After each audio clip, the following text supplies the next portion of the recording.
Language helps us understand how we perceive the world, what our culture is, what our values are. Now in the Klamath Orak language, we did not have terms for gender. We did not say he or she. Now we had terms for roles, like mother and grandmother, storyteller. But how we relate to each other is relationally.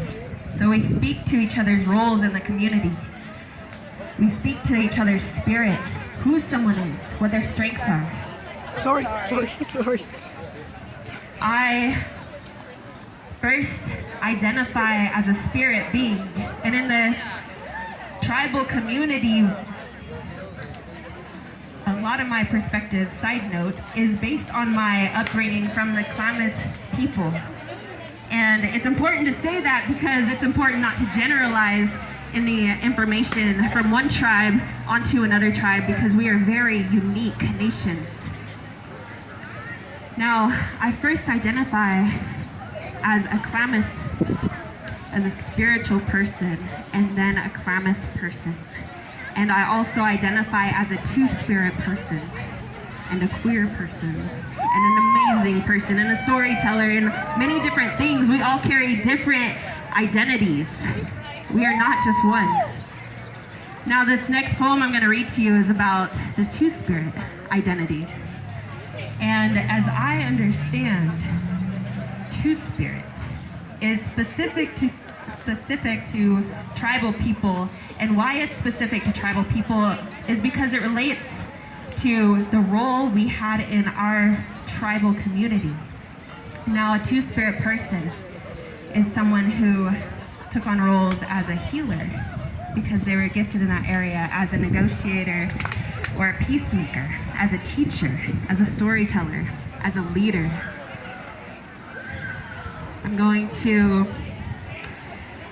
let you know that how we introduce ourselves prior to sharing this poem called Two-Spirit Sing, how we traditionally introduce ourselves is by saying who we are and then who we come from. This way, we know how we're connected and how to move forward in relationship. Gawasesa Shawinasko, my name is Singing Spring.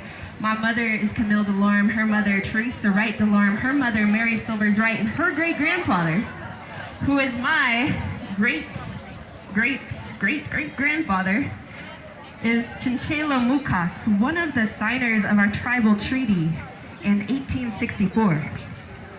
Now, Chinchelo was also known as a medicine person or a healer. So I come from a lineage of healers. And I reflect on that for myself, and the way I present that openly is through the poetry, and is to change perspective in a way that builds relationship and nurtures the sharing of love, the seeing of spirit instead of just physical body or physical ability. So on that note, I'll get to Two-Spirit Sing.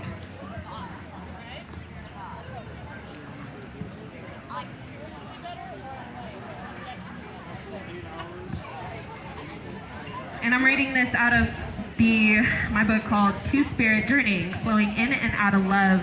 I want to warn y'all, if you do get this book, the first two are related to some indigenous content. The next, however many, are mostly either I'm falling in love or my heart is breaking hard.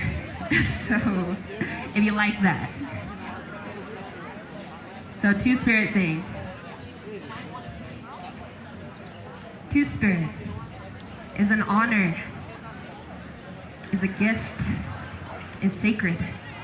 Two-Spirit means embracing two ways of seeing, fully embodying two ways of being, masculinity and femininity intertwining.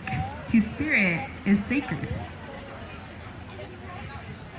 Two-Spirit does not speak to my sexuality, not even to my gender, is not a template or expressed as an exact replicate in others. Two-Spirit is sacred. We are neither polar masculine or feminine, rather we are born knowing where the pendulum finds rest. the harmony found in the inseparable mixture. To spirit is sacred.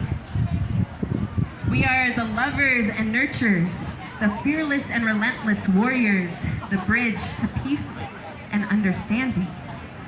To spirit is sacred.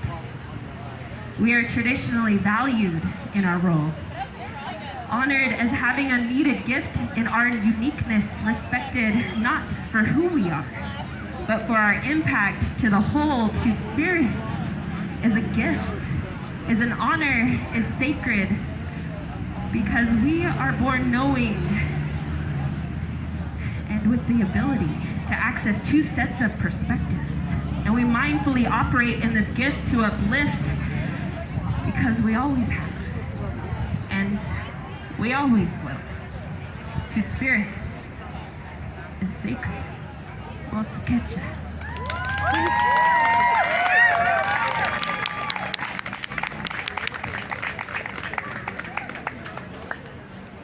This next poem I am going to read